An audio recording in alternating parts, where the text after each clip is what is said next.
দেখেন তো দোয়া হইছে নি হাত। কেন বলতেছি জানেন? এখন খাবো আমি ভাত। দেখেন বিশাল ডিশ। এখানে রুই মাছ, পালং শাক দিয়ে রান্না করা হয়েছে আমাদের পুকুরের মাছ, তেতুলিয়া নদীর ইলিশ মাছ, লাউ টাকি মাছ। ওফ, জমে যাবে ভাই, বিশাল ডিশ। পেটেও প্রচুর খিদা, কথা বাড়াবো না, চলেন বিসমিল্লাহ বইলা শুরু করি। কি বলেন? আহ, ঝরঝরা ভাত, একটু লাউ নিব ফার্স্টে। বাহ বাহ বাহ বাহ বাহ বাহ, বিবি আজকে বিশাল থালি উপহার দিল। বিসমিল্লাহ ওয়ালা বারকাতিল্লাহ। শীতের ভিতরে লাউর সাথে ধন্যবাদ দিলে যা লাগে না, সেই লাগে সেই।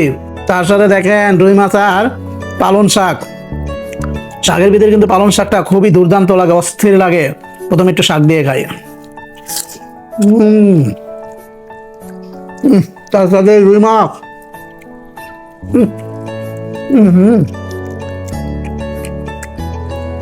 ভাই চাষের মাছ আর হলো পুকুরের মাছের ভিন্নতা আছে, কিন্তু স্বাদে ডিফারেন্ট।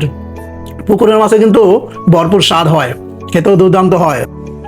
আর এই যে হিলসা ফিশ, মাথা মাথা ছাড়া কোনো কথা নাই।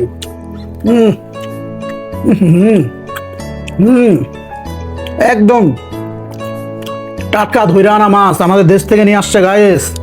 ভালোই লাগতেছে, খাইতে থাকি।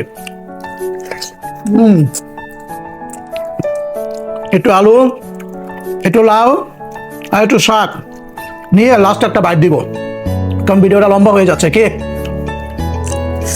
লাভ ইউ জান পাখি এত সুন্দর একটা ডিশ খাওয়ানোর জন্য।